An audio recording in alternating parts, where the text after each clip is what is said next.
Today, once again, we have the fabulous Nicole Atias from Prospect to Win. Hi, Nicole. Thanks for coming Hi, on. how are you? It's good to be back with you. I'm doing well, thanks. Um, Today, we just wanted to have a short conversation about reaching out to people on LinkedIn, which I think everybody gets hammered on LinkedIn with all these messages from people trying to sell them services. So Yep. I mean, you know what I've seen? I've seen people do it in genuine ways. I've seen people do it automated. So they could get these automated messages.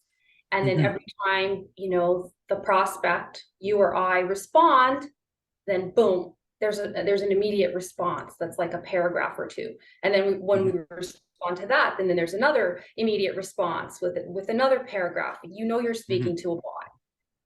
Yeah, I wish Yeah. I could figure out how to set up an automated response to tell them to leave me the alone. Go away. Right, Yeah. exactly. So one specific message I wanted to talk about is that I got early in the month, unsolicited. So I guess a very, very cold call where Mhm. the guy was not very genuine. He seemed genuine initially, but there was a little skullduggery behind it. Okay. So he started off with a reference to my alumni, which I'm very involved with. So he started off saying, "Nice to see there's an Asper alumni finally on Facebook." And LinkedIn, oh, sorry, LinkedIn. Yeah, we did right. that in the pre-chat too, or I did that. Sorry. Um, so I thought, oh, is this just somebody I've missed over the years? And so I said, okay, I'll connect with you. And then the next message was nothing to me. And it turns out this guy has nothing to do with my alumni. And it was just, here's a bunch of services I want to sell you because we help consultants all the time. And I'm not even a consultant. I'm trying to be an author. So, and a mini podcaster. So they had Right. nothing. Um, so he Yep. didn't read my profile, didn't read anything about me, and it's not going to go well for him. No, and you know what? A lot of people do this. It's great to find that common ground, a reason for Mhm, getting in touch, finding that common ground, a way in to get the conversation going. That's great. mhm, But if it's not genuine, right? It's, we both know each other from this group, or we both know each other from XYZ, right? Okay, great. Now, so, right? That's a good way in. It's smart. But then the problem is if it's not genuine, it's going to show up right away, which is, we know each other. Great. This is what I do. Well, maybe they don't care what you do. Maybe they're not mhm, interested in what you do. Maybe the timing of sharing what it is that you do is it's too soon. It's too forced. It's a pitch, mhm, right? It's not a genuine chit chat. mhm. I'd much rather have somebody say, I know we don't know each other, but I'd love to hear about your business. Maybe I Yeah. can learn more about you, and then maybe I could come and offer you a service. It seems everything's backwards. People have no more time, right? These days, Mhm, no time. I'm gonna do this, boom, boom, boom, next. Doesn't work with this one, okay, again, next. And that's the issue. And it mhm, shows. It shows. And look, I get it. If you're selling all day, every day, I understand you want to get through it quick, you want to not waste time. I understand all that, but if the genuine interest is lost, like if mhm, you're really not into it, but you're just doing it like a robot, might as well just mhm, get a bot, right? It just shows. So I mhm. think that's what you're talking about. Yeah. Um, I think everybody agrees that relationship buying and selling is much more effective than this pure transactional stuff. Yes. And I had my friend Steve Fleischer on the other day, and that's what he was talking about. That he's switched his attraction, I guess, or interactions away from transactional to more relationship. As a matter of fact, he doesn't even ask people if they need his service. He just goes into, tell me where your career is at right now. Right. And then, You have to have a maybe, genuine interest in people, right? mhm, It's like if you're not a people person, you don't have to be like this outgoing individual, but you have to like people. And if mhm, you don't like working with people, dealing with people, and you're just, like you said, transactional, then, it just doesn't work. yeah. I also think you have to be curious. You have to Hmm. be curious about people as well. And that helps you find out more about them and what their needs might be. And if you actually have something you can offer them, as opposed to, just throwing all the spaghetti across, against the wall and finding out what sticks. And Yeah, it's usually not a large amount. yeah, exactly. Look, it's a learning curve for new reps. It's a learning curve for, people who are just starting out. But what's really scary is that if people think that they can do that always, right? Mm-hmm. So I hear you. You're right. You're 100% right on this one. So, well, that's nice to hear. I don't hear that very often. Um, so he sent me, I think, 5 follow-ups. Are you serious? Yeah. Oh, So, wow. All on and LinkedIn. yeah, and the last one was something like, I'm just sending it so it'll pin at the top of your messages. Oh my God. Oh. Yeah. He didn't even pick up the phone to follow up with the message. It was just one method. LinkedIn, 5 times, 6 times. That's crazy. Mm-hmm. That's pushing it. People know that you've reached out, right? Mm-hmm. Prospects know. They're just deliberately not wanting to respond back. They know on Mm-hmm. LinkedIn, right? Just Yeah. like they know, well, emails could get lost, but on LinkedIn they know, right? We're Mm-hmm. on our phones all the time. We know what's going on all the time. We just choose to respond or not respond, right? Mm-hmm. We know. It's not, oh, I missed this. They're aware, mostly 5 times, Mm-hmm. right?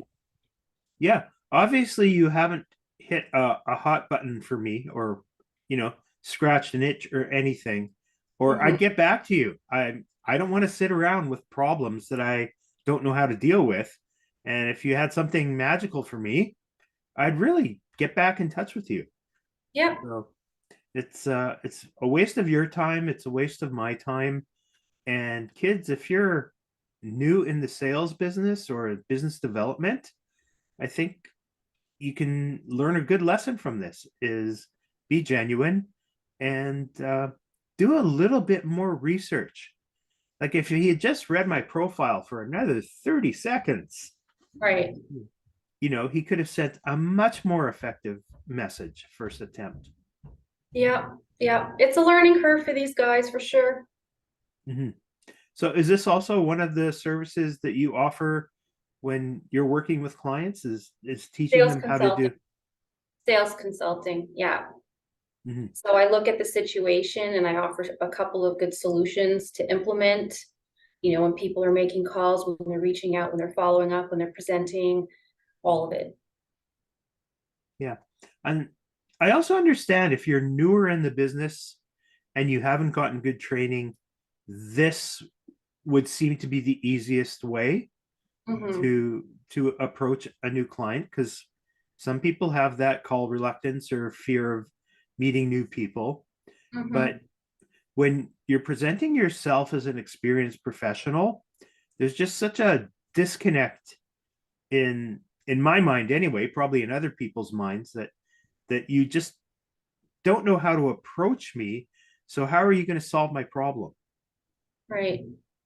Right. It's true. It's true. It's about learning a little bit about the individual. And if you don't know a lot, you can just come out and say, look, I'm trying to learn more and I'd like to ask some questions.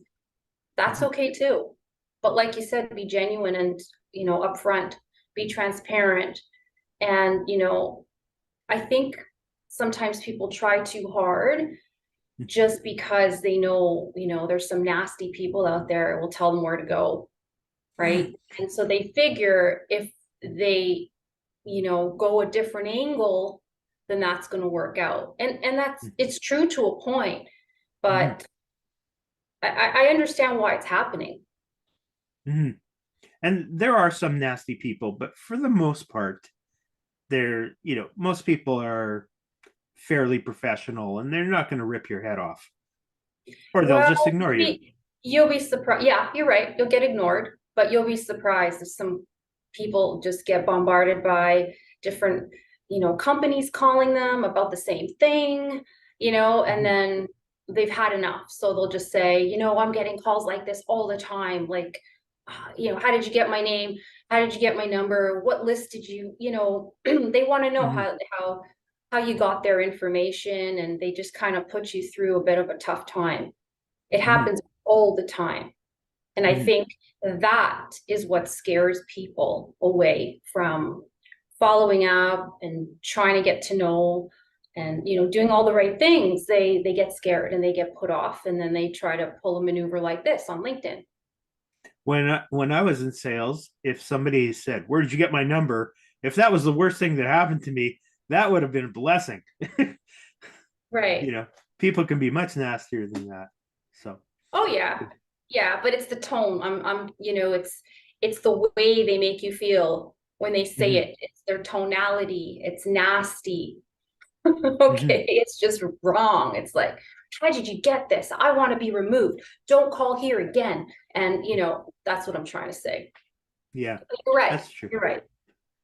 It's always fun. There's always something new to learn, and so for yourself, going off on a bit of a tangent, Sure. what do you use as a resource for yourself to keep you positive and on track? And maybe there's other sales gurus out there that you reference their materials or things like that. How do you keep Nicole being Nicole?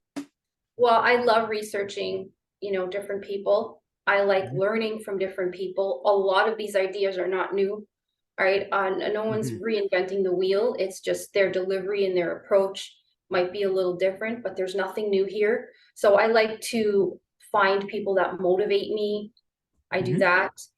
Um, and I just like to stay on top of things that way, really. Like mhm, you could read, you could watch videos, like whatever it is for you, but that's what I like to do. I like mhm. to do that. And Yeah. some days you're having an off day, or different things happen. So I find those little, like a 5 minute motivational video might work. Mhm, And what I like might be totally different from what you like, but it doesn't matter. Like for me, that's what I like to do. mhm. Every so often, I find an old Zig Ziglar clip. If you remember Oh Zig yeah. Ziglar, Yeah. and then I think last week I found a Brian Tracy YouTube, Yeah. and he was the first sales trainer I ever encountered, and I really thought he's like 120 years old by now, but Right. he's still vibrant and active and still quality information. Well, let So, me qualify this. It's not just sales people that I look up, mhm, not, sales gurus, like you said. It's more mindset, um, mhm. coaches. I love Bob Proctor and all his Oh, stuff, sure. right? I like mindset related material because it's all connected to anything you do, anything Mhm, personal, business, sales, anything. So that's the kind of stuff that I like to learn and just sort of keep myself motivated. mhm. I was actually on a podcast, I don't know, 6 months ago, maybe. And excuse me, the gentleman had been trained by Bob Proctor. Mm-hmm. I thought that was pretty fascinating. It's not And he was often good. you get an audience with the guru. Mm-hmm. Mm-hmm. Yeah, it's amazing.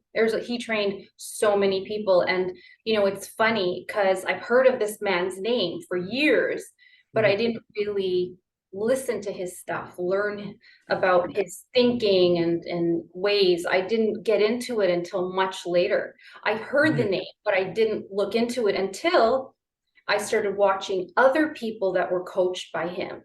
And I'm like, mhm, oh wow, I really like this guy. Now he's mentioning Bob Proctor. So mhm, I'm going to go start looking into who Bob Proctor was, right? mhm, So that's how it happened for me, because I didn't know who he was. I just kept Hmm. hearing he's this, he's that, he's great. I'm like, okay, okay, but it didn't, nothing happened for years until I had Hmm. my process. And that was genuine, right? Hmm. Wasn't, oh, I'm doing this because so and so did it. And that's another big sales pitch that people use. Oh, Hmm. follow this guy, he's amazing. And but it has to happen naturally, and that's how it happened for me. Hmm. And for those in the audience who don't know who Bob Proctor is, he's from Toronto or the Toronto area. I think he He is passed from last year. Toronto. Yeah. Um, but he's pretty much the foundational guy behind uh, programs like the Law of Attraction and The Secret. Yeah. Mindset, programming your mind, how the subconscious mind works, um, why we do the things that we do, and how to reprogram it. I mean, one of the things he talks about is, I don't know what the percentage is, I don't Hmm. remember, but a good majority of our day to day, we're on autopilot, Hmm. right? And whatever program we have is based on our upbringing, school, friends, people close to us. And we don't question those things. We just automatically do it. Like, I'm having my coffee at this time, for Hmm. example, something small. I'm automatically doing it. Why? Because I do it every day at this time. And that's how our mind works. So reconditioning is very difficult because the mind fights back. And this is the kind of stuff that Bob used to teach, Hmm. right? How to overcome our patterns of behavior. And it's fascinating, and it's not an easy thing to do. It is not an No, easy thing to do. definitely not. But I think you've hit on an important point in that if you're so into your own routine, you're going to block yourself from potential opportunities that are going to come across your life Mm-hmm. because you just don't have that mental agility to say, oh, I've never thought about something like that before. And this could be good for me. It could be good for my family. It could be good for a client or a potential client. Right. So doing these, accessing these resources to make you more mentally agile or emotionally agile are going to give you a huge, huge advantage over your competition. Yeah. Yeah, I love it. I love it. Okay. So I think that's all I have for today, unless you have something else you want to add.